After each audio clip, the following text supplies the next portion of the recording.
세 가지 시험 세 번째 시간입니다. 예수님께서 받으신 시험 세 번 보는데요. 오늘 마지막 시험이고 설교 제목은 주 너의 하나님께 경배하고 다만 그를 섬기라 라는 제목의 말씀입니다. 예수님이 받으신 시험인데요, 경배에 관한 것이죠. 예배보다는 더 포괄적이고 신앙의 가장 중요한 거죠. 하나님을 경배하는 그 시험에 관한 말씀인데요. 좀 좁혀서 예배에 대한 개념으로 먼저 시작을 하면요, 우리가 오늘도 예배를 드리러 왔습니다. 예배는 얼마나 중요한 것일까? 예배를 우리가 참 많이 드리는데요, 예배는 도대체 얼마나 중요한 것일까? 예배와 구원은 같은 개념입니다. 이 하나로 설명은 다 됐습니다. 가장 중요한 것은 구원이죠. 근데 그 구원과 예배는 같은 개념입니다. 요한복음을 보면 그게 아주 여실히 잘 나타나는데요, 영과 진리로 예배를 드리는 것과 구원받은 것을 같은 개념 속에서 설명을 해나갑니다. 예수님이 이 땅에 오신 것은 하나님이 보내신 사건이죠. 요한복음 3장 16절에서 하나님이 세상을 이처럼 사랑하사 독생자를 주셨으니 이는 그를 믿는 자마다 멸망하지 않고 영생을 얻게 하려 하심이라. 예수님을 보내신 목적은 우리로 영생을 얻게 하시는 것인데, 예수님을 영접하는 자, 그에게 영원한 생명, 영생을 주시겠다고 말씀하셨죠. 근데 그게 이제 3장의 이야기입니다. 그래서 3장은 이렇게 끝납니다. 요한복음 3장에 아들을 믿는 자에게는 영생이 있고 아들에게 순종하지 아니하는 자는 영생을 보지 못하고 도리어 하나님의 진노가 그 위에 머물러 있느니라. 아들을 믿는 자에게 영생이 주어지는데, 요한복음 4장으로 넘어가면 예배가 나옵니다. 우리가 예배 기원 때, 매주마다 예배 기원 때 사용하는 아버지께 참되게 예배하는 자는 영과 진리로 예배할 때가 오나니 곧 이때라. 아버지께서는 자기에게 이렇게 예배하는 자들을 찾으시느니라. 예수님이 이 땅에 오셔서 우리에게 영생의 때가 왔고 구원의 때가 왔고 하나님의 자녀됨의 권세를 얻을 수 있는 때가 왔는데, 그 모든 때를 요한복음 4장에서는 아버지께 참으로 예배할 때가 온 것으로 얘기를 합니다. 그래서 예수님을 영접하는 것은 예수님을 통하여 하나님을 경배하는 것이요, 구원받은 백성이 되는 것은 예배자가 되는 개념입니다. 사실 긴 설명이 필요한 말씀입니다만, 설교 초반에 중요한 것을 먼저 선포하고 말씀을 전개하는 것이기 때문에 짧게 말씀을 드리면, 예배하는 사람이 구원받은 사람입니다. 그리고 구원받은 사람은 예배를 드릴 겁니다. 예배가 얼마나 중요하냐? 예배와 구원은 같은 개념입니다. 하나님은 예수님을 통하여 인간을 구원하시고 하나님은 예수님을 통하여 인간에게 예배할 수 있는 때를 만들어 주셨습니다. 예배라는 것은 아무 때나 드리는 게 아니라 하나님이 지금이야 라고 할 그때에 드려야 하나님과 우리와의 만남이 성립이 되는 것인데, 이제껏 죄로 말미암아 그게 성립이 안 됐거든요. 근데 예수님이 오셔서 또 하나님께서 예수님을 보내심으로 구원의 때가 펼쳐지고 다른 용어로 예배의 때가 펼쳐진 겁니다. 그러므로 예배라고 하는 것은 매우 중요합니다. 우리는 구원은 중요하게 여기지만 예배를 소홀히 여길 때가 있습니다만, 예배를 소홀하게 여기는 것은 구원을 등한히 여기는 것과 같은 것입니다. 만약 우리 안에 예배에 대한 의도적인 거부가 있다고 한다면 상당히 위험한 행동입니다. 예배를 우리가 의도적으로 거부할 때가 있지 않아요? 매우 위험한 겁니다. 구원을 등한히 여기는 행위입니다. 이렇게 일단 중요한 말씀을 좀 정리를 해드리고, 예배가 단순히 구원받기 위한 하나의 행동이 아니라 예배 자체가 구원입니다. 알고 보면 인간은 성경에 보면 의인이 구원받는 것인데, 누가 의인이냐 할 때 예배 드리는 자가 의인입니다. 단을 쌓고 여호와의 이름 부르는 사람이 의인입니다. 예배와 구원은 같은 개념에 놓아야 할 것입니다. 그 정도로 예배는 중요하고, 그러므로 구원을 중요하게 다루듯이 예배를 중요하게 다루어야 하고, 예배를 등한히 여기는 것은 구원을 등한히 여기는 것과 같다 하는 생각을 늘 하고 계셔야 됩니다. 자, 오늘 세 번째 시험인데요, 마귀가 예수님을 또 데리고 와서 이번 다른 환경 속에서 예수님을 시험을 합니다. 아주 지극히 높은 산으로, 여러 얘기가 있더라고요. 모세가 올라갔던 산이었다, 하여튼 어디든 간에 높은 곳에 데리고 올라가서 천하만국 그 영광을 다 보여줍니다. 천하만국과 영광을 쫙 보여줍니다. 여기서 말하는 천하만국은 단순히 세계를 말하는 정도가 아니라 우주까지 포함된 얘기입니다. 그 원문상의 개념, 우주의 모든 영광을 다 보여주었다, 이렇게 얘기할 수도 있는 것인데요, 보여주고 나서 엄청난 제안을 하죠. 만일 내게 엎드려 경배하면 이 모든 것을 너에게 줄 거다. 엎드려 경배하면, 엎드려, 완전히 내가 그냥 철퍼덕 엎드려지는 걸 말하는 거예요. 철퍼덕 엎드려서 나에게 경배하면, 프로스키네오, 입 맞추면 이거든요. 엎드려서 내 발에 입을 맞춰라, 거의 이 정도입니다. 엎드려서 나에게 경배를 하면 내가 너에게 이 천하만국 부귀영화를 줄 거다 라는 얘기를 합니다. 이러자 예수님께서 사탄아 물러가라, 내 뒤로 물러가라 라는 말씀입니다. 물러가라, 기록되었을 때 주 너의 하나님께 경배하고 다만 오직 그만을 섬겨라 라는 말씀으로 마귀의 시험을 물리칩니다. 첫 번째, 두 번째 시험이 그러하듯이 세 번째 시험도 참 단순하죠. 뭔 시험이 이렇게 짧으냐, 좀 1시간, 2시간, 막 3시간 이러면 될 텐데 그냥 몇 마디 오고 하는 것은 끝납니다. 그래서 시험이 어려운 겁니다.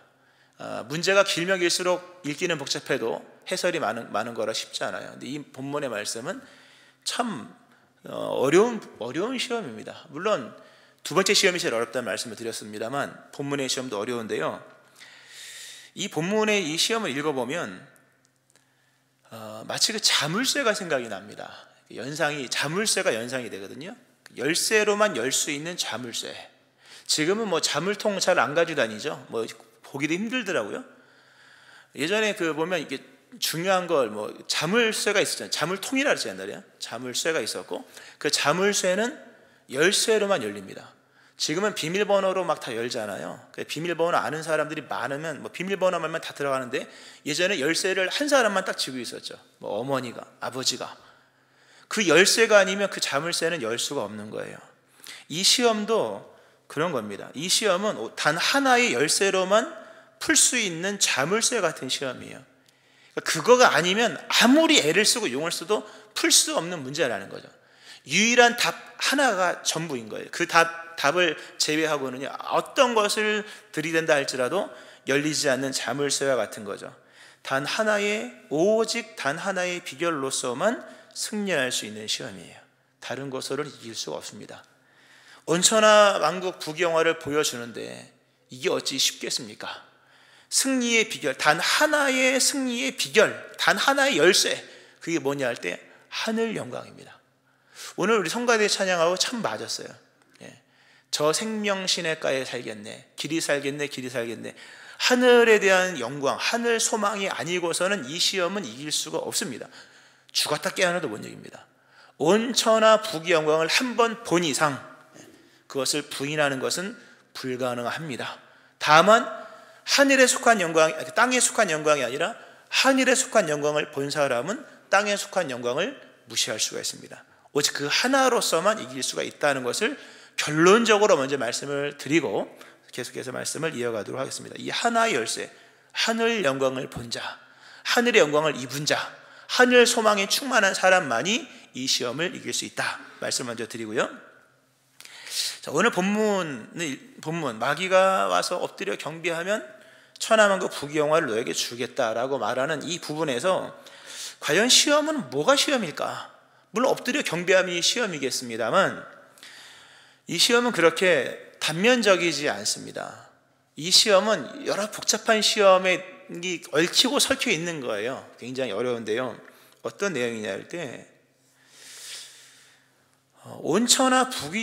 온천하 만국과 그 영광을 경배와 연결시켜 놓았다는 것 자체가 벌써 시험입니다. 우리가 서로 이렇게 상관 조합되는 게 있는 거잖아요. 그러나 무관한 게 아무리 연결을 시켜도 연결이 안 되는 것들이 있는 겁니다. 근데 예배와 세상 만국의 부귀영화는 연결이 안 되는 겁니다. 근데 마귀가 이거를 연결시켜 놓으려고 시도했다는 것 자체가 굉장히 시험적인 겁니다. 이게 시험이라는 거죠. 오늘 본문에 보면 마귀가 드디어 이제 갑니다. 이에 마귀는 예수를 떠나고, 마귀가 떠났대요. 근데 마귀는 왔다가 떠날 때 절대로 그냥 떠나지 않습니다. 예수님이 비유하신 비유 중에 이제 보리를 심고 또는 밀을 심었는데 원수가 밤중에 왔다 간 얘기 나오잖아요. 원수가 밤중에 왔다 갔는데 왔다 그냥 간 것이 아니라 가라지를 뿌리고 가잖아요. 가라지를 확 뿌리고 가면 그 가라지를 거둘 때까지, 곡식을 거둘 때까지 몇 달 동안 고생을 해야 되는 거예요. 뿌려놓은 가라지 때문에. 마귀가 왔다 가죠. 절대로 그냥 가지 않습니다. 마귀는 마귀적인 생각을 우리의 인격 속에, 우리의 사고 속에 뿌려놓고 갑니다. 우리 첫 번째 시험 얘기를 할 때 마귀가 인격적으로 와닿았다, 인격자로서 와닿았다는 부분을 설명을 비중 있게 드렸습니다. 시험은 환난, 사건, 사고, 엎어지고 불이 나고 깨지고 이런 게 시험이 아니라 인격적으로 다가와서 내 생각 속에 싹 뿌리고 간 게, 내 인격 속에 스며든 마귀의 생각이 평생 우리가 싸워야 될 시험일 수 있는 겁니다. 오늘 본문에 마귀가 왔다 갔죠. 근데 이미 희한한 얘기를 하고 갑니다. 내게 한 번만 경배하면 세상 천하만국 부경화를 줄게. 경배를 하면 천하만국 부경화를 준대, 마귀가. 우리가 거꾸로도 그럼 하나님께 경배하면 마귀한테는 안 되고 하나님께 경배하면 천하만국 부경화를 준다는 얘기인가? 이런 생각이 막 들죠. 벌써 이상한 생각이 든다는 겁니다. 굉장히 난이도 있는 얘기입니다. 마귀가 성경에 보면 그런 얘기 나옵니다. 가룟 유다에 대해서 마귀가 벌써 시몬의 아들 가룟 유다의 마음에 예수를 팔려는 생각을 넣었더라. 마귀가 언제 왔다 갔는지를 몰라요. 그런데 왔다가 가룟 유다의 마음속에 예수를 팔려는 생각을 확 뿌리고 간 겁니다. 그리고 그날부터 마귀는 떠났죠. 마귀는 가룟 유다를 떠났습니다. 나중에 들어가죠, 다시. 떠났지만 가룟 유다의 마음속에는 예수를 팔려는 생각이 꿈틀꿈틀대고 있었다는 겁니다. 예수님을 팔면 얼마를 받을까? 예수님을 언제 어디에다 누구에다 대제사장에게 팔까? 서기관에게 팔까? 아니면 바리새인들에게 팔까? 율법사에게 팔까? 누구한테 팔면 돈을 많이 받을 수 있을까? 그 생각을 계속 했다는 얘기입니다. 이게 중요한, 마귀는 왔다 갑니다. 마귀도 한 곳에 있어야만 하는 존재이기 때문에 동시에 두세 곳에 있지 못하거든요. 그러니까 왔다 가죠. 갈 때 그냥 가는 게 아니라 생각을 뿌리고 가는데, 그 생각이 우리에게 한번 뿌려진 이상 우리는 생각하는 부분에서 이상하게 생각을 하기 시작한다는 거예요. 이런 내용이 창세기 3장에도 나옵니다. 창세기 3장을 보면 뱀이, 마귀죠, 마귀가 여자에게 다가와서 하나님이 참으로 너희에게 동산 모든 나무의 열매를 먹지 말라 하시더냐, 동산 모든 나무의 열매를 먹지 말라 하시더냐. 여자가 얘기하기를, 아니다, 동산에 있는 나무의 과실은 먹지만 중앙에 있는 나무의 과실은 먹지도 말고 만지지도 말라. 먹는 날에는 정령 죽을까 하노라. 이런 식으로 얘기를 하죠. 이때 마귀가요, 한 번 더 생각을 뿌립니다. 그러면서 너희가 결코 죽지 아니하리라. 너희가 그것을 먹는 날에는 너희 눈이 밝아져 하나님과 같이 되어 선악을 알 줄을 하나님이 아심이라. 아니야, 그거 먹으면 너희 눈이 밝아진다. 눈이 밝아지고 너희가 하나님처럼 돼. 하나님 그거 알고서 하나님이 못 먹게 한 거야. 마귀가 그리고는 더 이상 아무 얘기 안 합니다. 계속 얘기하는 게 아니라 말을 딱 끊습니다. 그리고는 성경은 참 재밌다면 안 되겠습니다만 참 특이한 표현을 씁니다. 그렇게 마귀가 생각을 여인에게 던져놓은 거죠. 그리고 나서 성경은 이어서 말하기를 여자가 그 나무를 본즉 이렇게 나옵니다. 여자가 그 나무를 본즉 먹음직도 하고 보암직도 하고 지혜롭게 할 만큼 탐스럽기도 한지라. 여자가 그 나무를 딱 봤다는 거죠. 그 여자가 나무를 본즉이라는 부분이 아주 심각한 얘기입니다.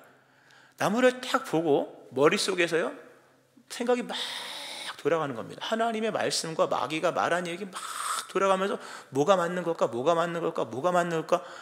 그리고 나서 생각이 마귀가 주어진 생각으로 결론이 나고 난 다음에 보니까 죽음의 열매인 줄 알았더니 그 열매를 보고 나니까 보암직도 하고 먹음직도 하고 보암직도 하고 지롭게 할 만큼 탐스러운 겁니다. 그리고 자기도 모르게 손이 가서 하나 깨물어 먹은 겁니다. 그 나무를 본즉, 이게 아주 무서운 얘기입니다. 마귀가 그렇다는 거죠. 우리 안에 생각을 하나 싹 심어 넣어주면 그때부터 사람이 이상하게 생각을 합니다. 뭐든지 이상하게 생각을 하면서 잘못된 생각이 점점 깊어지면서 죽음의 열매가 먹음직 보암직 지혜롭게 할 만큼 탐스럽게 여겨지면 이미 끝난 겁니다. 시간이 지나면 따먹게 되어 있습니다. 오늘이 아니면 내일 와서라도 따먹게 되어 있습니다. 그래서 마귀가 왔다가 가는 것도 이긴 것 같지만 갈 때 우리에게 찜찜한 생각들 또는 이상한 생각들을 심어 넣어주는 거죠. 오늘 마귀가 예수님에게 제시한 내용을 보세요. 물론 예수님 이기셨죠. 이기실 수 있었던 것은 이미 예수님의 생각의 골격, 패러다임 자체가 말씀으로 세워져 있었기 때문에. 근데 이 마귀가 와서 무슨 얘기를 합니까? 경배와 세상의 부귀영화를 한때 묶어서 생각 좀 해봐라고 하는 거죠. 우리가 이런 생각 속에 이렇게 빠져버리면요, 우리가 마귀한테 경배는 안 합니다. 마귀한테 경배할 사람이 누가 있겠습니까? 경배를 하지 않지만 얼른 와서 뿌리고 간 마귀의 그 패러다임 같은 생각들, 예배를 드림으로 세상의 부귀영화를 얻는 것, 또는 세상의 부귀영화와 예배에 관한 여러 생각들을 하게 만드는 겁니다. 생각을 좀 더 쭉 빼면 결국 어떠한 생각이 드냐 할 때, 마귀가 이런 생각을 심어주면요, 하나님을 예배하는 것이 손해라는 생각이 듭니다. 하나님을 예배하는 게 손해야. 하나님을 보면 세상의 부귀영화와 물질과 예배라는 것을 생각을 하면요, 사람은요 견줍니다. 그때부터는 이것이 손해인지 유익인지를 생각하면서 행동을 하게 됩니다. 예배는 그러한 생각을 하고 드리면 실패입니다. 우리는 교회에 오면서 예배를 드릴 때 예배를 손해라고 생각하는 은근한 생각이 있습니다. 예배를 드리면 피곤해. 쉬어야 되는데. 예배를 드리면 지금 바쁜데. 예배를 드리면 일이 많아져. 복잡해. 예배를 드리면 물질의 손실이 있어. 심지어 믿음 생활하면 물질의 손해를 봐. 이런 생각을 하는데요, 그 생각을 분리시켜야 됩니다. 우리 안에 이 예배와 물질의 연관을 갖고 생각을 하는, 예배와 물질을 연관시키면 벌써부터 시험 든 겁니다. 그러면 어떻게 됩니까? 교회 오는 게 벌써 손해라고 느껴져요. 마치 무슨 굉장한 희생을 하는 것처럼 느끼면서 예배를 드립니다. 그리고 빨리 예배를 드리고 싶어요. 얼른 집에 가게. 그리고 예배가 오늘은 목사님 설교가 왜 이렇게 길어? 죄송하지만 길어봤자 10분밖에 더 길어지지 않습니다. 2시간, 3시간 설교할 수도 없어요. 저는 30분이면 설교 끝나고요, 아주 특별한 강해가 있을 경우에 한 40분 될까요? 원래 줄이려고 합니다. 짧게 끝내려고 하는 그 마음이 있기 때문에 길지 않은데요, 왜 이렇게 오늘 목사님 왜 이렇게 쓸데없는 예화를 해가지고 시간이 길어? 그래봤자 5분밖에 더 안 갔는데요, 그 마음 자체가 벌써 사단이 심어놓은 이상한 생각입니다. 오늘 뭐가 있다면 행사가 왜 이렇게 예배 행사가 많아? 자꾸 뭐가 길어? 복음성가를 왜 자꾸 이렇게 돌리고 또 돌려? 그래서 예배 시간이 15분이나 더 늦게 끝나서 예배가 길면 좋은 거죠. 아멘 하시기 바랍니다. 예배가 짧아야겠습니까? 예배가 길면 길수록 좋은 거 아니겠습니까? 영화도 3시간짜리 영화가 있던데요, 보니까. 그렇잖아요. 근데 우리 마음속에 이런 잘못된 생각, 세상의 물질과 예배를 같이 생각을 하는 거죠. 예배는 뭘 드려서 세상의 물질을 얻기 위한 게 아닙니다. 마귀에게 절을 하여 세상의 부귀영화를 얻으려는 것도 잘못된 거지만, 하나님께 경배하여 세상의 부귀영화를 얻으려는 것도 잘못된 겁니다. 그 자체가 잘못 성립된 인식이라는 거, 인식체계라고 하는 겁니다. 예배는 하나님을 영화롭게 하기 위하여, 그리고 결론적인 예배를 드림으로 하나님의 은혜를 받는 것이 전부인 겁니다. 거기서 진정한 예배의 자유가 있고 또 예배자의 온전한 마음이 갖춰지는 거죠. 근데 마귀의 이런 시험에 걸려들면요, 마귀한테 절할 사람은 아무도 없습니다. 아무도 없다 하면 안 되겠지만 별로 없을 겁니다. 그러나 마귀는 왔다 가지만 생각을 뿌리고 가면요, 여자가 나무를 본즉, 그리고 막 생각을 하는 것처럼 이런 마귀의 생각에 빠져버리면 예배를 드리면서 생각을 해본 적 하면서 여러 생각이 드는 거죠. 예배가 하나도 드려지지 않습니다. 그리고 이미 믿음에 금이 가는 겁니다. 그 마음 자체, 세상의 물질과 부귀영화와 믿음을 연결시킨 것 자체가 벌써 믿음에 금이 간 것이고, 그 틈이 난 그 틈을 틈타고 언젠가 마귀가 역사를 할 겁니다. 그때 마귀가 아마 큰 역사를 일으키는 겁니다. 우리가 믿음이 있지만 이런 부분에서 우리는 믿음의 균열이 생길 수 있다는 거죠. 성경은 돈을 사랑하며 일만하게 뿌리다. 믿음과 돈, 믿음과 부귀영화, 예배와 부귀영화를 같이 생각하게 만드는 것 자체가 시험이라는 것을 아셔야 됩니다. 이 자체가 들면 믿음에 금이 가 있는 걸 벌써요. 그럼 언젠가 틈을 타게 되어 있습니다. 여러분의 신앙, 우리의 신앙 한번 깊이 있게 생각해 봐요. 좀 분리를 시켜야 됩니다. 예배는 하나님만을 위한 겁니다. 다른 목적을 위해 예배를 수단화시키면 안 되는 겁니다. 잘 믿고 깨닫기를 축원합니다. 자, 이게 이제 기본적으로 우리가 좀 깊이 보아야 될 내용이고요. 또 하나는 오늘 마귀가 제시를 하는데 천하만국과 그 영광을 보여줍니다. 영광을 보여주면서 절을 하면 줄게라고 얘기했을 때 예수님께서 그걸 이기십니다. 어떻게 이기셨습니까? 사단아 물러가라고 말씀하시면서 기록된 성경을 가지고 주 너희의 하나님께 경배하고 다만 그를 섬기라고 하시는 그 말씀을 붙들고 흔들림 없이 이 시험을 이기십니다. 무슨 말씀을 드리려고 하냐 하면요, 만약에 여러분에게 이 본문을 설교할 때마다 항상 물어봅니다. 만약에 마귀가 여러분에게 와가지고 10,000원을 줄 테니까 나에게 경배하고 오늘 주일날 교회 가지 말어. 10,000원을 줄 테니까 교회 가지 말고 나한테 경배해. 아무도 안 흔들릴 겁니다. 그죠? 10,000원 되겠습니까 우리한테? 10만 원을 줄 테니까 나에게 경배하면 10만 원을 주니까 하나님 예배하지 뭐 나에게 경배해. 10만 원도 어지간해서는 안 흔들릴 겁니다. 100만 원? 한 1,000만 원 정도를 1,000만 원을 제시하고 만약 나에게 경배하고 오늘 교회 가지 마. 근데 1,000만 원 줄게. 조금 흔들릴걸요? 1억을 제시를 합니다. 1억을 현찰로 5,000원권을 하여튼 뭐 해가지고 1억을 딱 앞에다 놓고 나에게 엎드려 경배하면 1억을 줄게 라고 얘기하면 조금 흔들릴걸요? 흔들릴 겁니다. 사실 온천하만고 부귀영화는 우리에게 멉니다. 왜냐하면 한 번도 맛보지 못한 음식이거든요. 맛을 모르는 음식은 우리가 별로 당기지 않잖아요. 언제나 먹어본 음식이 당기는 거거든요. 100억도 멀걸요 우리한테. 하여튼 100억을 준다 그러면 아마 뒤를 돌아볼 거 누가 보나 안 보나, 그리고 얼른 그냥 절을 하지 않을까 싶기도 합니다만 절대로 그래서는 안 되겠죠. 무슨 말씀을 드리냐 할 때 시험은 마귀 자체에게 있는 게 아니라 마귀가 제시하는 조건에 있습니다. 우리는 믿음이 굉장히 좋은 것 같은데 조건이 달라지면 믿음이 흔들릴 수 있다는 것을 아셔야 됩니다. 1,000원짜리 안 흔들리는 사람이 1,000만 원을 흔들릴 수 있고요, 10,000원에 안 흔들리는 사람이 100억에 흔들릴 수 있는 겁니다. 그러나 믿음은 어느 때도 흔들리면 안 됩니다. 흔들리면 믿음이라고 말하기가 아주 어렵습니다. 우리가 믿음이 있다고 말하지만 조건이 달라지면 믿음 흔들리는 사람 많습니다. 젊을 때 예수 믿다가 나이 들어서 몸 아프면 교회 안 나오는 사람 참 많습니다. 그 결혼하기 처녀총각 때 열심을 다해 헌신하다 애기 하나 나면 완전 애기 키우냐고 인생 쏟아부으면서 교회도 안 나오는 분들 물론 이해는 합니다.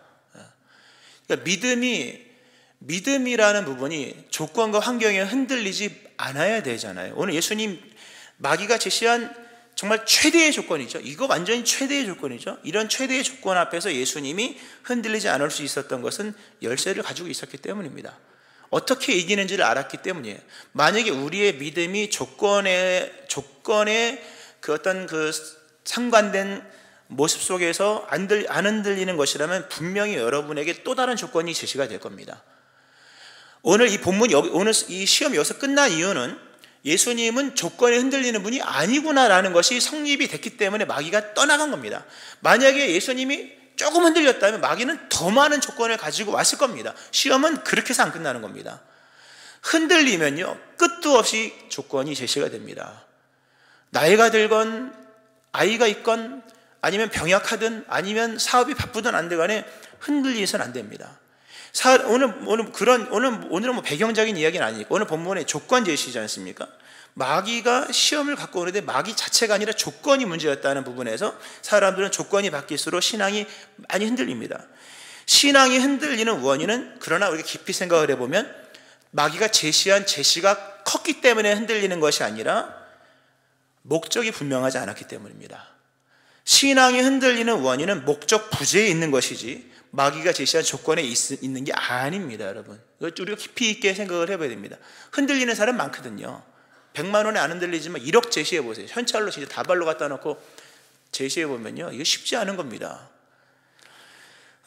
조건 자체가 시험이었다는 거예요. 조건이 시험으로 다가오는데 여기에서 사람들이 흔들리는 원인은 조건이 좋고 나쁘고의 문제가 아니라 근본의 목적은 뭐냐 할 때 신앙의 근본의 원인이 뭐냐 할 때 신앙의 근본적인 목적이 부재한 거죠. 신앙의 목적이 생명에 있는 것이 아니라 물질이 있었다는 거예요. 생명에 집중하셔야 돼요. 오늘 본문은 영적인 시험이잖아요. 마귀가 예수님과 시험하는 것이 결국 여러 먹고 뛰어내리고 또는 이 큰 어떤 거래 같은 것이지만 영적인 시험인데요. 우리가 영적이지 않으면 이 시험을 이길 수 없습니다. 영적이라고 하는 것은 다른 게 아니라 생명에 집중하는 겁니다, 여러분. 찬송을 부르고 노래를 부른다고 영적인 게 아닙니다. 생명에 집중하셔야 돼요. 영생에 집중하셔야 돼요. 이는 그를 믿는 자마다 멸망하지 않고 영생을 얻게 하려 하심이라 였다면, 영생을 얻었다면 더 이상 흔들리지 마셔야 됩니다. 할렐루야. 영생에 집중하는 것이 그게 영적인 겁니다. 생명에 집중하고 생명적인 사고와 인식과 영적인 어떤 그 하늘의 소망 가지고 살아가는 것이 그게 영적인 삶입니다. 이것이 견고하지 않은 사람은요, 끝도 없는 조건이 제시가 되면서 결국 신앙이 막 흔들릴 거예요.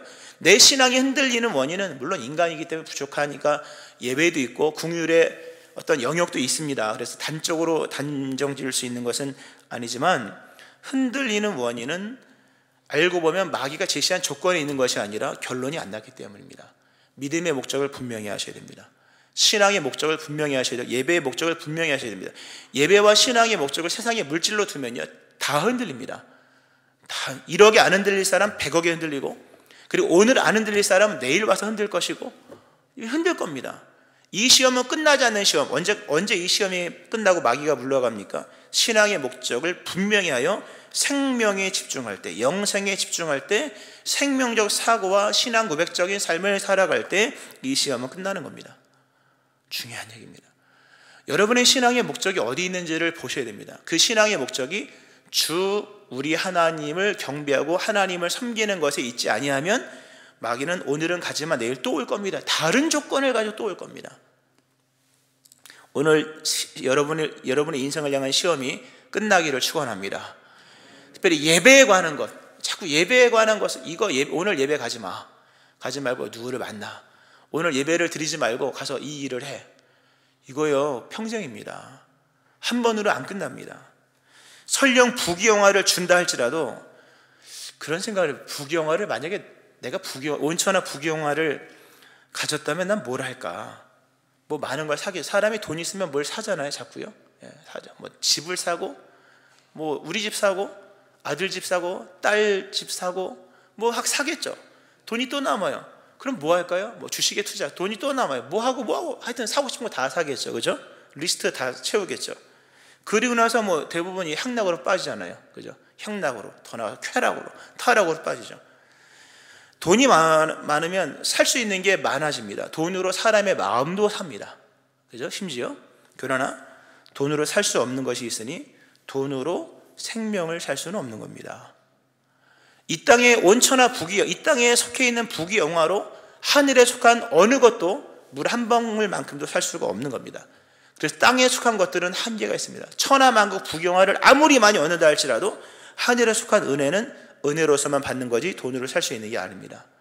그러므로 이러한 물질의 한계를 잘 이해를 하고, 우리에게 정말로 필요한 영생과 생명과 하나님의 자녀됨의 권세와 의에 관한 모든 것들은 돈 주고 살 수 있는 것이 은혜로만 얻을 수 있는 선물입니다. 할렐루야. 온천하 부귀영화를 다 얻는다 할지라도 많이 사겠죠. 땅 사고 뭐 집 사고 많이 사겠죠. 엄청나게 좋은 차도 사고 뭐 심지어 비행기도 사더라도 보니까. 그렇지만 많은 걸 살 수 있을지 모르지만 하나님의 선물은 돈을 주고 살 수 있는 것이 아닙니다. 우리가 구원 얻을 수 있는 방법은 오직 하나님의 선물로만 가능합니다. 그러므로 1억 천금을 준다 할지라도, 온천하 부귀영화를 준다 할지라도 우리의 생명만큼은 거기에 있는 것이 아니므로 구원과 직결된 경배를 마귀에게 하는 것은 자신의 생명을 팔아먹는 것과 같은 것입니다. 잘 믿고 깨닫기를 축원합니다. 예배를 소중하게 여기셔야 됩니다. 세상의 부귀영화로 하나님의 것을 살 수 없습니다. 사도행전에 분명히 말씀하죠. 사도 베드로가 사마리아에 있었던 시몬이라는 사람을 책망하면서 네가 하나님의 선물을 돈 주고 살 줄로 생각하였으니 네 은과 함께 망할지어다. 하나님 앞에서 네 마음이 바르지 못하니 이 도에는 네가 관계도 없고 분깃될 것도 없느니라. 부귀영화 가지고 세상의 것은 살 수 있어도 하나님의 선물을 살 수가 없습니다. 아무리 절을 해서 실제로 마귀가 부귀영화를 준다 할지라도 구원은 그것으로 얻을 수 없다는 것을 명심하셔야 됩니다. 그러니까 보세요. 하나님 나라에 대한 믿음, 신앙의 목적이 영생과 생명과 하나님의 자녀됨과 의에 관한 것이 있지 않은 사람은 이 시험을 이길 수가 없어요. 이 열쇠를 갖고 있지 않은 사람은 이 시험을 풀 수가 없는 일입니다. 말씀을 좀 맺으면서요, 믿음의 사람은 고상해야 됩니다. 고상해야만 이 시험을 이길 수가 있습니다. 왜 고상하다는 표현을 이제 좀 용어를 달리 쓴 겁니다. 마지막 정리를 하면서 사도 바울이 그런 얘기를 합니다. 사도 바울도 이 시험 이겼거든요. 이 시험 누구에게나 다 다가옵니다. 이겨야지만 됩니다. 사도 바울이 이길 수 있었던 비결을 그가 빌립보서에서 이렇게 고백을 합니다. 그러나 무엇이든지 내게 유익하던 것을 내가 그리스도를 위하여 다 해로 여길 뿐더러 또한 모든 것을 해로 여김은 내 주 그리스도 예수를 아는 지식이 가장 고상하기 때문이라.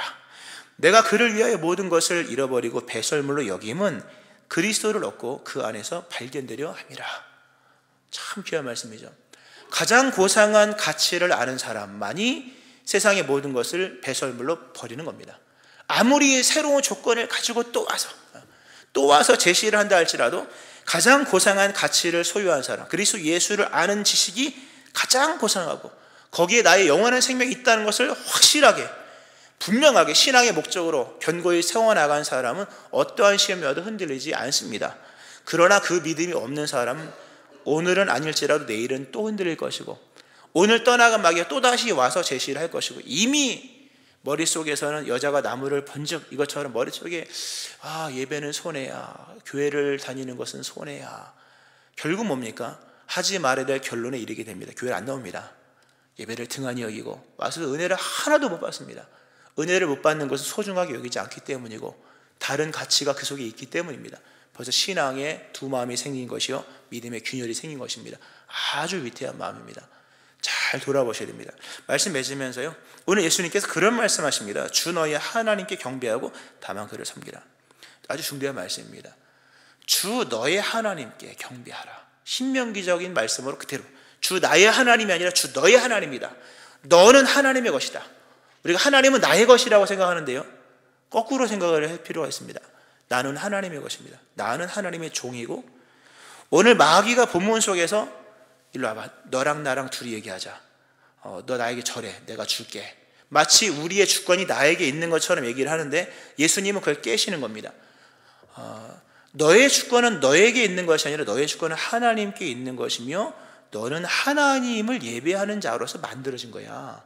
그러니까 하나님께만 예배해야 되는 존재야. 네가 이 목적을 너의 임의로 조정할 수 있는 게 아니야. 여러분의 인생의 목적, 여러분의 인생의 어떤 것도 우리가 임의로 조정할 수 있는 게 아닙니다. 우리는 이미 하나님의 것입니다.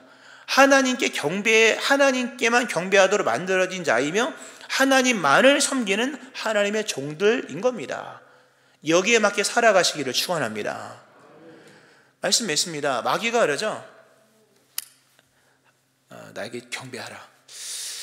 물론 숫자는 넣지 않습니다만 한 번만 경배하라 이런 느낌이 큽니다. 뉘앙스상. 사실 오늘 설교 제목을 이렇게 잡았었다가 바꿨는데요, 단 한 번이 인류를 망쳤다 이렇게 잡았었어요. 설교 제목을 단 한 번이 인류를 망쳤다. 한 번의 잘못된 결정이 인류를 망쳤듯이 마귀가 여러 번 요구하는 게 아니라 한 번만 절해, 이번만 빠져 이거거든요. 그 한 번이 여러분의 인생을 망치는 겁니다. 단 한 번도 내어지지 않기를 축원합니다. 우리가 물론 예배가 경배냐라고 하는 건 좀 다른 얘기지만요, 우리에게 주어진 예배를 자꾸 바꾸어 나가면요 그게 여러분을 망칩니다. 물론 제목을 그렇게 잡진 않았으면 바꿨습니다만 오직 하나님을 예배하는 것에 힘을 쓰시고요, 헛된 생각 내려놓으시고 오로지 마음을 다하여 우리의 신앙의 목적이 하나님께 있고 영생 주심이 있음을 기억하면서 바른 예배자가 되어야 될 겁니다. 이 은혜가 여러분과 일어나기를 주의 이름으로 축원합니다. 아멘. 기도하겠습니다. 하나님 아버지, 마귀가 제시하는 조건이 커질수록 우리의 마음도 흔들리고 삶의 환경이 바뀔수록 믿음도 흔들리는 걸 봅니다. 흔들리는 원인은 목적이 분명하지 않기 때문인 것을 말씀하시는 하나님, 우리 안에 이상한 생각이 있고 예배를 손해라고 여기고 교회 와서 주를 섬기는 것이 세상적인 손해라고 생각하는 이 잘못된 생각들을 다 버리게 하시고 그리스도 예수 안에서 하나님을 섬기는 것에 구원과 영생이 있음을 믿으면서 하나님 깨끗한 마음으로 하나님을 예배하는 저희를 되게 하여 주옵소서. 하나님 우리 안에 참된 믿음을 허락하심으로 믿음의 분명한 목적을 허락하여 주시고 단 한 번이라도 하나님 세상의 것을 위하여 우리에게 주어진 경배의 소중한 날들과 시간들을 팔지 아니하도록 온전한 믿음을 견고하게 하여 주옵소서. 온전한 예배자가 되기를 소망하오며 감사드리며 예수님의 이름으로 기도합니다. 아멘.